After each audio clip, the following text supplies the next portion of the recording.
Hola, ¿qué tal? Paz y bien, soy el padre Rubén Francisco Bellante. Es un gusto para mí compartir con ustedes otro episodio más de Gozo y Evangelio, la alegría de evangelizar 2019.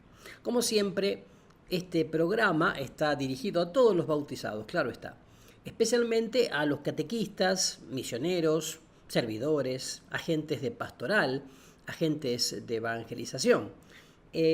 Y bueno, me parece importante que tengamos siempre presente que el que evangeliza es el Espíritu Santo en nosotros, porque el Padre Dios nos amó primero y a través de la pasión, muerte y resurrección de Jesús nos da la gracia de ser canales de gracia, instrumentos de su misericordia y de su anuncio. Y que nunca, por nada del mundo, tenemos que dejar de anunciar la persona viva de Jesucristo, el querigma, con toda la unción y con todo el poder. Lo demás es sociología, psicología, no sé, autoayuda, pero no es evangelización. Puede ser también promoción humana integral, ¿no es cierto? Que no está mal y todo lo que ustedes quieran. Pero ningún bautizado debería dejar de anunciar a Jesucristo. Entonces, por eso, una vez más, para que quede claro en este mundo donde nos sentimos con cierto complejo de inferioridad, con cierto complejo de culpa, donde nos da no sé qué hablar de Jesucristo, del Evangelio, de la Iglesia o dar testimonio, en este mundo donde los medios de comunicación social poderosísimos nos están opacando, apagando, asfixiando para que no hablemos, para que no demos testimonio de vida, para que no mostremos la luz de Cristo que resplandece en nuestra vida, en nuestro mundo hostil, agresivo hacia todo lo que sea cristiano. Bueno, en este mundo nosotros tenemos que ser luces, faros de esperanza para muchísima gente que, aunque lo disimula muy bien, está desesperada, sin orientación, sin saber por dónde, eh, eh, digamos, aturdidos por todo también lo que ofrece la sociedad actual, ¿no? Incluso también con este sentido intenso de la muerte, del desaparecer, del suicidio, de la agresividad, del matarme lentamente a través de las adicciones, de los vicios que se están extendiendo cada vez más, vaciando de sentido la vida misma. Es como que la vida ya no tiene sentido, no hay un porqué, no hay un para qué. Entonces nosotros, sin angustias, pero también asumiendo esto como un drama histórico que tenemos que asumir con Jesucristo, y abrazando con Él la cruz para abrazar la Pascua, vamos a invocar al Espíritu Santo para que venga sobre nosotros y nos dé esa gracia. Ven, Espíritu Santo, ven, Padre de los pobres, ven a darnos tus dones, ven a darnos tu luz. Consolador lleno de bondad, dulce huésped del alma, suave alivio en el cansancio, descanso en el trabajo, templanza en las pasiones, alegría en nuestro llanto. Ven con tus 7 dones, dulce huésped del alma. Ven a derramarte sobre nosotros a través del corazón inmaculado de María, Madre de la Iglesia, estrella de la evangelización. Amén, amén y aleluya. Estamos compartiendo este ciclo Gozo y Evangelio. Soy el padre Rubén Francisco Bellante, como ya saben. Y bueno, desde Argentina comparto con ustedes esto que en este tramo de este año quiere ser más que nada, en esta primera parte, un mensaje dirigido a los agentes de pastoral, a los servidores, a los catequistas, a los misioneros, a todos aquellos que también como docentes en colegios católicos se encuentran a veces con la gran dificultad de tener que, bueno, que anunciar a Jesucristo, ¿no? Y cómo hacerlo, pero también sienten dentro de sí esa erosión, ese cansancio, esa náusea a veces, ¿no? Y hoy vamos a hablar de lo que es la espiritualidad de la acción. Las personas que tienen dificultades para orar o que se llenan de actividades para escapar de conflictos y angustias interiores suelen desarrollar una tendencia a despreciar los espiritualismos y a insistir en formas normales de espiritualidad. Manifiestan entonces que hay que descubrir a Dios en medio de la actividad, que hay que orar en medio del trabajo, que hay que darle prioridad al cumplimiento del deber o al servicio, y que eso es más valioso que estar 2 horas arrodillado y hacer muchos retiros y convivencias y jornadas. Ciertamente, aunque sea verdad, decir esto es lo mismo que no decir nada, ya que estas afirmaciones por sí solas no producen cambio alguno y sirven como excusa para prescindir directamente de todo tiempo de oración. Además, es probable que el tiempo que podría usarse para orar se utilice a veces para prolongar el tiempo que se gasta haciendo zapping con el televisor o revolviendo el celular o la computadora o charlando interminable y frecuentemente con alguna amiga o amigo o navegando varias horas por internet sin una finalidad precisa, dando vueltas, o en esas famosas peñas que antes eran los viernes y ahora también son los jueves y los miércoles y son horas realmente vacías. No es esa la salida que proponemos, pero tampoco caeremos en otra respuesta fácil, decir que se trata simplemente de prolongar el tiempo de oración o de alimentar la actividad multiplicando los momentos de oración personal. Se trata más bien de desarrollar una auténtica espiritualidad de la acción, que unifique de una manera concreta, práctica, existencial, afectiva y real la actividad y la espiritualidad para que se alimenten simultáneamente la una a la otra.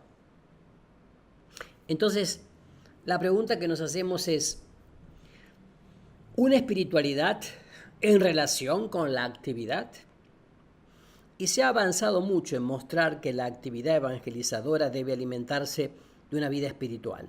También se ha profundizado la otra cara de esta misma convicción diciendo que una espiritualidad auténtica debe llevar a la acción. Esta es una espiritualidad valiosa porque no está completamente desligada de la actividad, sino en relación con ella. Por ejemplo, tanto un sacerdote como un catequista, un misionero, un servidor, aunque de hecho no lo hagan, reconocen fácilmente que es necesario un poco de oración para sostener su actividad, para motivarse a servir a los demás, para superar las dificultades que surgen en la tarea. También puede suceder que algunos hagan retiros para resolver determinadas crisis que se plantean en torno a su ministerio o a su propia función en la iglesia.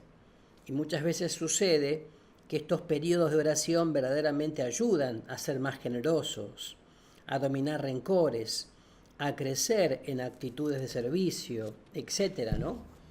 Y también puede ocurrir que todos los días se reserven algunos minutos para orar y que, siguiendo algunos consejos espirituales, esos momentos sean verdaderos oasis de paz que ayuden a recomponerse y a seguir en la lucha. Todo esto es una espiritualidad en buenas relaciones con la acción. Pero esto no basta, porque todo eso todavía no es una espiritualidad de la acción misma que unifique la vida y elimine los conflictos más profundos entre espiritualidad y actividad. Es más, puede suceder que en algunos casos, al encontrar un modo de orar verdaderamente satisfactorio, la persona necesite más espacios de soledad. Entonces, esa espiritualidad que inicialmente le ayudó a recomponerse o fortaleció su voluntad para el trabajo, se convierte luego en una necesidad personal que hay que defender. Y la actividad comienza a vivirse de un modo tensionante y en conflicto con esa vida interior. Por otra parte, puede suceder que no termine de lograrse una adecuada relación entre espiritualidad y actividad a causa de este error teológico. ¿Cuál es el error teológico? La actividad exterior del ser humano no sería campo de acción del espíritu que trabaja la interioridad. Este es un error teológico. Y toma carta de ciudadanía la siguiente paradoja. El ejercicio del ministerio es fuente de liberación y salvación para sus destinatarios, pero no para quien lo ejerce. O sea, en una palabra, el sacerdote hace bien ejerciendo su ministerio a los demás, pero él no recibe bendición o no se hace bien haciendo eso. ¿Por qué? Porque se a ver, se agota, se estresa. Lo mismo se puede decir del catequista, del servidor. Aquí hay un problema grave, ¿eh? Aquí hay un problema grave, porque lo contrario a eso sería, no se trata de mucho hacer, sino de buen hacer. Ahí está. ¿Por qué? Porque el buen hacer santifica y libera. Ahí está. Ese es el punto. Es un tema muy, muy arduo y muy, muy actual. Por eso, al regreso, volveremos y pondremos un ejemplo de la Madre Teresa de Calcuta. Entonces, no se vayan, que enseguida volvemos con más Gozo y Evangelio 2019, la alegría de evangelizar. Ya estamos de regreso con la segunda parte de Gozo y Evangelio 2019 de hoy, ¿no? Donde estamos desarrollando un poco el tema de la espiritualidad de la acción. Y bueno, decíamos que la Madre Teresa de Calcuta no nos presenta el ideal del humanismo griego, donde lo primero era el cultivo de sí mismo, tanto física como moral y espiritualmente. La Madre Teresa, Santa Teresa de Calcuta, unificaba su vida en el amor activo que era al mismo tiempo profundamente contemplativo en la actividad. Esto le requería ciertamente reservar espacios del día exclusivamente para la oración. Pero la clave está en que oraba de tal manera que era también activa en la oración. Era una oración no al margen de la actividad, sino una suerte de hoguera interior de amor que se alimentaba en la oración y en la actividad al mismo tiempo, hoguera que daba calor a su existencia en el corazón mismo de la actividad. Por eso, aunque no logró mantener un cuerpo en forma, y sus arrugas expresaban también las tensiones propias de su actividad, sin embargo vivió muchos años, con relativa buena salud, con una gran juventud interior, con mucho dinamismo porque sus viajes eran frecuentes, con una notable madurez humana. Ella ciertamente logró vivir las últimas décadas de su vida en unidad y armonía, logradas a partir de un determinado ejercicio cotidiano, de un modo de vivir que unificaba admirablemente la espiritualidad con la actividad. Entonces digo, ¿cómo es una espiritualidad de la acción misma? Ahí está el punto, ¿eh? Seguramente se están preguntando esto. Sacerdotes, catequistas, misioneros, evangelizadores, agentes de pastoral. Por ejemplo, la Comisión Episcopal del Clero de España expresó una vez que el ejercicio del ministerio no es una vía de santificación, entre otras, sino la vía eminente de santificación. De manera que los demás medios deben ordenarse al fructuoso ejercicio del ministerio. En este mismo sentido, tenemos que decir que si se asume que la propia actividad evangelizadora es el modo eminente como se expresa el amor a Dios y al prójimo, eje de la vida espiritual en constante crecimiento, entonces se puede reconocer que un crecimiento permanente como evangelizadores permite al mismo tiempo alcanzar la verdadera armonía entre espiritualidad y actividad. Pero esta se realiza concretamente cuando la modalidad propia del amor está determinada por la modalidad de la misión específica que se debe cumplir. En este sentido, hay que sostener que es la misión la que determina las características de la propia espiritualidad y no al revés.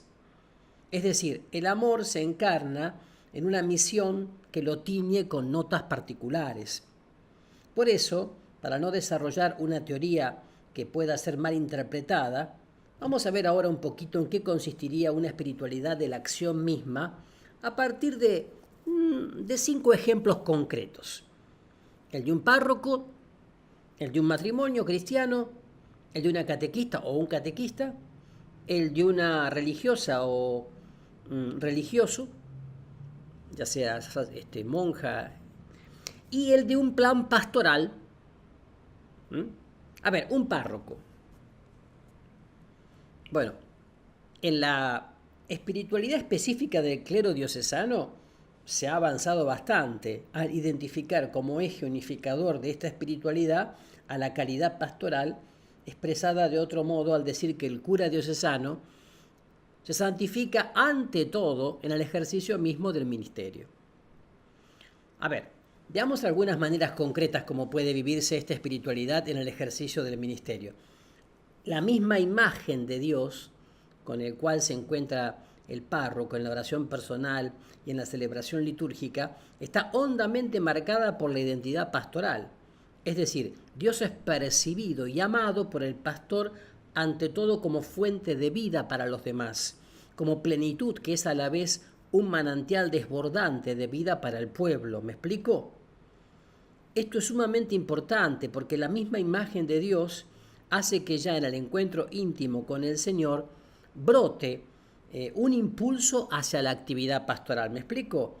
Es como que delante del amor eucarístico, delante del amor, se expande el amor.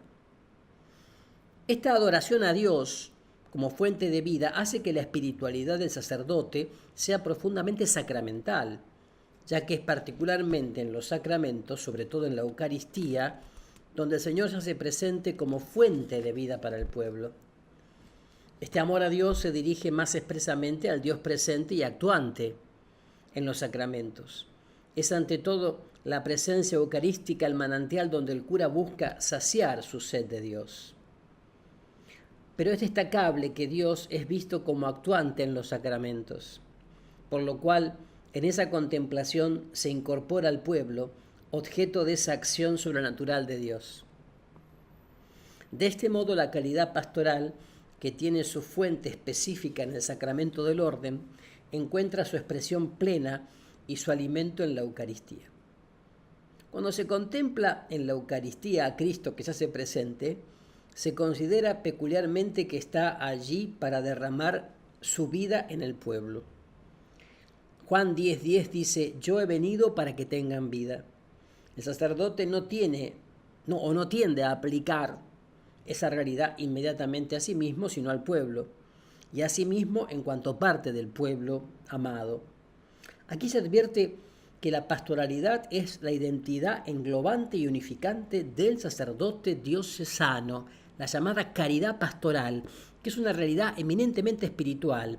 Es al mismo tiempo el móvil interno de la actividad pastoral y por eso existe una relación íntima entre la vida espiritual y el ejercicio del ministerio.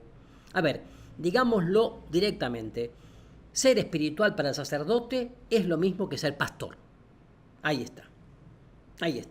Muy bien. A ver, no quiero extenderme tanto con el tema del sacerdote diocesano, ¿no? Vamos a ver un poquito en un matrimonio. A ver, esto es importante también. ¿Cuáles son los aspectos más específicos de la espiritualidad del matrimonio? Entendida como santificación en el propio estado de vida, o sea, espiritualidad en la vida y en la acción. Es cierto que la espiritualidad familiar supone algunos medios de espiritualidad comunes en los distintos estilos de vida. Por ejemplo, oración personal, vida sacramental, etc. Pero hay que aclarar que aún esos aspectos comunes están siempre modificados por lo específico de la vida familiar. Hay algunas características básicas que distinguen especialmente el estilo propio de la espiritualidad de un matrimonio, que la marcan profundamente y la convierten en una espiritualidad en la acción, en una mística de la vida en familia. A ver, por ejemplo, ¿cuáles serían las notas principales? Primero yo diría íntima aceptación y profunda valoración de la unidad en la diversidad. ¡Qué difícil que es esto! Porque no hay mayor distinción que en la vida familiar, la verdad. A diferencia de lo que sucede en una comunidad religiosa, por ejemplo, en la vida familiar se exige compartirlo todo con alguien de otro sexo, por ejemplo, ya ahí hay una diferencia, o de edades muy distantes, padres e hijos. Otra nota muy fuerte es la de la comunión total, particularmente de bienes y de tiempo, que se planifica en la unión sexual, en el caso del matrimonio. Los esposos que trabajan por su salario deben compartirlo integralmente con su familia. Y sí, deben trabajar para sostenerla, ustedes lo saben, sin los auxilios externos que puede tener, por ejemplo, una comunidad religiosa. Esta es una disponibilidad plena que difícilmente puede sostenerse sin una riqueza interior marcada por un espíritu oblativo y comunitario. La oración tiende a ser familiar y se incorpora en la plegaria todo lo que sucede concretamente en la vida de la familia. ¿Mm? Del mismo modo, la participación en los sacramentos tenderá a vivirse en familia. Fecundidad biológica y social. La paternidad y la maternidad se concretizan en los hijos que se engendran, prolongando la acción creadora de Dios, y se expresa también de variadas maneras en que la pareja orienta su amor a producir frutos de vida para los demás. Además, está la exclusividad y la fidelidad, por ejemplo. El sentido profundo de pertenecer por completo solo a una persona, con la cual se expresa la alianza entre Dios y su pueblo. Interesante esto, porque desde aquí se entiende la apertura evangelizadora. El núcleo familiar se abre para derramar su bien en otros, para compartir la riqueza que recibe de Dios. Y ahora, cuando regresemos, en la tercera parte, vamos a ver el tema del catequista y un religioso de vida activa. Así que me parece importante estar atentos al regreso. Así que no se vayan, que ya hay más gozo y evangelio. Bueno, ya estamos de regreso con la tercera parte del programa Gozo y Evangelio, la alegría de evangelizar, 2019 de hoy. Soy el padre Rubén Francisco Bellante. Como siempre, este y otros programas los pueden volver a escuchar o encontrar en mi canal de YouTube, Rubén Francisco Bellante. Pueden suscribirse en forma gratuita. También pueden darle me gusta a mi página de fanpage en Facebook, Rubén Francisco Bellante, y también encontrarme en Instagram y Twitter. De esta manera, a través de YouTube, el canal de YouTube, Rubén Francisco Bellante, pueden encontrar no solamente estos programas, sino muchos otros en video, en producción televisiva, que les hacen mucho bien para crecer, para madurar y para compartir en comunidad, en el ministerio, en el grupo. Estábamos viendo el tema, como dijimos, de espiritualidad de la acción. Estábamos viendo cómo se da esto en un catequista, ¿no? Se habló mucho y se habla mucho en los documentos sobre los catequistas. Algunos documentos se atreven a adentrarse en lo que sería la espiritualidad del catequista, pero lamentablemente se limitan a enunciar posibles medios o instrumentos de oración y de vida espiritual que por otro lado son comunes a todas las vocaciones. Por ejemplo, la participación de la misa, la oración con la palabra, la liturgia de las horas, etc. Falta allí dar un paso más, o sea, desarrollar una espiritualidad propia de la actividad catequística, la mística propia de la tarea catequística, espiritualidad que se hace presente tanto cuando el catequista cumple su función como cuando se aparta para orar. Veamos algunos ejemplos. A ver, propio de la actividad catequística. La actitud de paternidad espiritual íntima y cercana. A diferencia del párroco, cuya caridad pastoral se dirige a un pueblo numeroso, a una comunidad numerosa, el catequista concentra sus actitudes maternas y paternas en un grupo pequeño de catequizandos, generalmente 10, 20, 25, que permite una expresión mucho más cercana y frecuente de esta gestación y acompañamiento de hijos espirituales. Por eso es típica de la oración del catequista la presencia de unos pocos rostros concretos que al menos durante un año o dos están cotidiana y repetidamente presentes en su encuentro con Dios. Su oración con la palabra tiene una dinámica fuertemente encarnatoria, donde vuelven a aparecer esos pocos seres concretos en orden a adaptar a ellos esa palabra que se ora. Y en un religioso o una religiosa de vida activa, bueno, en ese sentido se habla mucho en los documentos sobre la espiritualidad de la acción de las religiosas o religiosos de vida activa. Y hablando de esta interacción, espiritualidad, actividad, justamente en el documento conciliar o decreto conciliar Perfecte Caritatis, sin utilizar la expresión feliz de espiritualidad de la acción, indica la característica específica que asume esta espiritualidad activa en la vida religiosa, característica que puede resumirse como significatividad, o sea, el religioso da a su acción un peculiar valor de signo para la Iglesia, de manera que por su estilo propio de vivir y por su manera profética de actuar, que refleja significativamente a Jesús y su modo de vivir, las demás vocaciones en la Iglesia se sienten animadas y estimuladas a una mayor entrega al Evangelio en su propia misión. Veamos algunos párrafos de esto. La castidad que los religiosos profesan por el reino de los cielos es una señal característica de los bienes celestiales. Los mismos institutos, según la condición de los lugares, han de esforzarse en dar testimonio colectivo de pobreza. La unión de los hermanos manifiesta la venida de Cristo y de ella deriva un gran valor apostólico, ¿ven?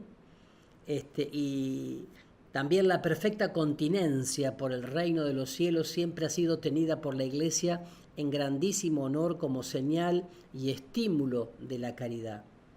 Y volviendo ahora a Vita Consecrata, allí se indica con claridad y contundencia que el primer objetivo de la vida consagrada es el de hacer visibles las maravillas que Dios realiza en la frágil humanidad de las personas llamadas. Muy interesante, ¿verdad? Muy interesante esto. Pero preguntémonos más todavía. ¿Y en un plan pastoral? ¿En un plan pastoral parroquial? ¿En un plan pastoral de un ministerio, de un movimiento, de un grupo? ¿Cómo se manifiesta esto?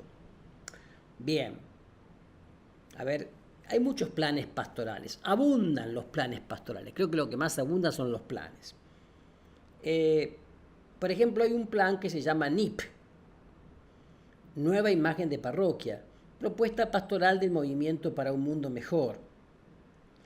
Este plan pastoral implica un proyecto comunitario muy práctico y detalladamente organizado, pero se inicia con un retiro para los que serán luego agentes de pastoral.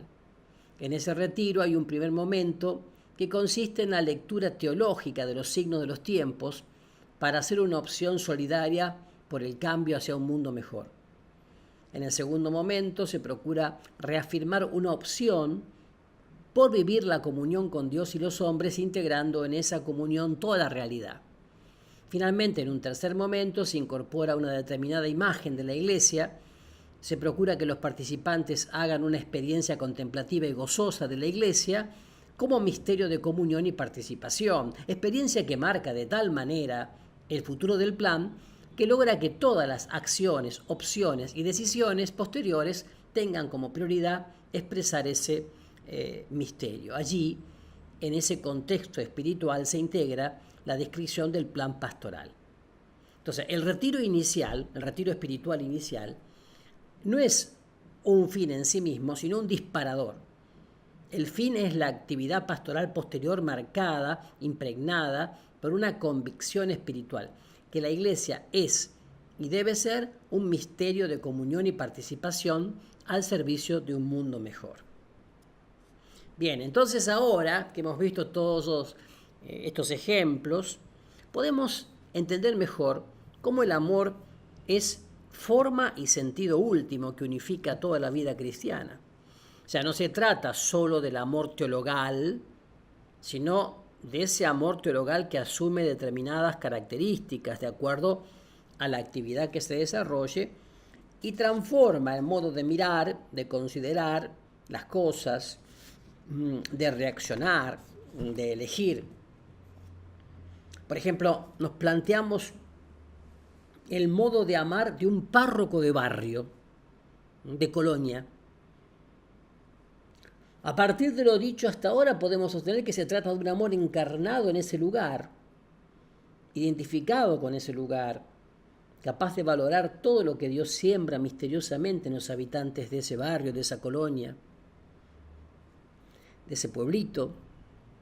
Tratará de hacer crecer a sus fieles, intentará liberarlos de sus imperfecciones, pero a partir de una capacidad de comprenderlos desde dentro, identificado con sus sueños, con su manera de vivir, de creer, de orar, etc.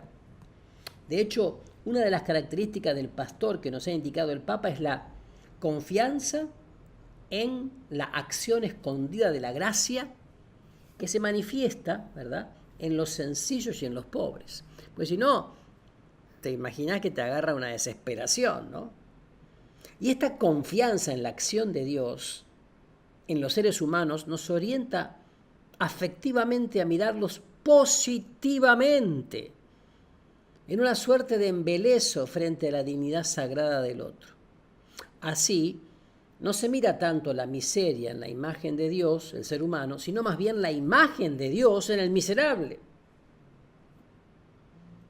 La actitud para captar la belleza de los demás y las distintas manifestaciones de esa hermosura es el sentido estético contemplativo de la caridad que nos permite servir al otro no por necesidad o por vanidad, sino porque Él es bello. Por eso decía Santo Tomás de Aquino que del amor por el cual a uno le es grata a la otra persona, depende que le dé algo gratis, la gracia. Y que la palabra caridad agrega algo a la palabra amor porque expresa que el ser amado es estimado como de alto valor. Esto es una verdadera profundidad contemplativa que se vive en el encuentro mismo con los demás, pero no solo en una suerte de observación detenida, sino en la misma actividad de servicio al prójimo. Tan convencido estaba de esto San Buenaventura que sostenía que la contemplación de Dios se hace más fácil cuando el amor al prójimo se expresa en obras. Hay cierta acción que, unida a la contemplación, no la impide, sino que la hace más fácil, como las obras de misericordia y piedad. Es una acción en la cual la hermosura y la dignidad del otro son intensamente percibidas por el corazón amante. ¿Cómo te estimula todo esto, no? A poder servir mejor en tu apostolado. Por eso, no te vayas, que ya regresamos con la última parte de Gozo y Evangelio de hoy. Bueno, ya estamos de regreso con la última parte de hoy de Gozo y Evangelio, la alegría de evangelizar 2019, con el tema espiritualidad de la acción, ¿no?, que estamos desarrollando. Todo lo dicho hasta ahora nos invita a revisar lo que solemos entender cuando hablamos del espíritu o de la nueva evangelización, para no entenderlo solo en un sentido vertical. Al hablar del espíritu que debe animarnos en la nueva evangelización, suele hablarse de fervor interior, de un amor entusiasta a Cristo que nos mueve a comunicarlo a los demás, o de un dejarse impulsar por el espíritu. Un sacerdote argentino solía agregar sobre esto lo siguiente, cuando hablaba de el espíritu de la evangelización, el padre Rafael Tello: volverse hacia nuestro hombre concreto, real, histórico, es ante todo una cuestión de espíritu, de donde nacen las actitudes, la organización, la acción y la técnica o modo de actuar convenientes. Este espíritu exige amor y cercanía al pueblo, de modo que, no solo por vía científica, sino también por la connatural capacidad de comprensión afectiva que da el amor, pueda conocer y discernir las modalidades propias de la cultura del pueblo. Concuerda con esto el magisterio papal cuando nos enseña que fijarse en el ser humano, en sus problemas reales, en sus esperanzas y sufrimientos, hace que la Iglesia perciba los mismos impulsos divinos, las luces y las fuerzas del Espíritu, y que la acción o la actitud misionera comienza siempre con un sentimiento de profunda estima frente a lo que en el hombre había. Tratamos entonces de alcanzar un espíritu partiendo de una profunda actitud de amor, donde la cercanía al pueblo de Dios, con una honda estima frente a lo que en el ser humano había y con respecto por lo que en él ha obrado el Espíritu. Es decir, esto, esto de asomarse y asombrarse a lo que Dios está haciendo en cada uno, ¿no? Y qué bueno, porque cuando la mirada entonces hacia el pueblo de Dios, sea tus catequizandos, sea tu grupo de servicio, sea el grupo misionero, bueno, cuando la mirada hacia el pueblo tiene mucha negatividad o está siempre fijada en el medio vaso vacío, la actividad evangelizadora termina haciéndose insoportable. Se convierte solo en un cumplimiento externo, cumplimiento, en un peso que hay que aguantar. O sea, de esta manera entonces, la espiritualidad, el descanso y el trato con personas interesantes siempre serán preferidos a costa de la actividad y la dedicación al pueblo de Dios. Y la actividad solo se mantendrá con un gran esfuerzo y posiblemente acompañada de maltratos a la gente que originan nuevas y crecientes tensiones. O sea, ¿te suena todo esto que estoy diciendo? Pero encontrarse solo con los que despiertan agrado o no lastiman la propia autoestima es privarse de los desafíos indispensables, no solo para crecer, para madurar, sino para mantener un nivel necesario de tensión vital, para sostener un encuentro con la vida real y no con la pura fantasía. Por eso, para el cura de barrio, el catequista de barrio, de colonia, de pueblo, es imprescindible desarrollar un profundo y convencido amor al pueblo, en general con todos sus rostros concretos. Un amor que todo lo cree, todo lo disculpa y todo lo espera. Primero a Corintios 13:4. Y es bueno que en este momento vos te estés revisando tu relación como catequistas con tus catequizandos, tu relación de coordinador con tu grupo, tu relación de misionero con tu grupo, o con la actividad misionera cuando vas a las casas de familia, cuando vas a las cárceles, cuando vas a hospitales, cuando vas a hogares de ancianos o geriátricos. A ver, un amor misericordioso que tiende a mirar las actitudes positivas, las formas misteriosas, cómo se expresa la gracia, que siempre actúa. Un amor que tiende a buscarle excusas al amado y a mirar más bien lo bueno y lo bello que hay en él. Son las características propias de cualquier enamorado, pero que en este caso no se orientan a un solo individuo, sino al pueblo en general, al conjunto de personas a las que se dirige la propia acción evangelizadora. Entonces, claro, vimos entonces que la imagen de Dios que tiene un párroco es ante toda la de un Dios que comunica su vida divina al pueblo.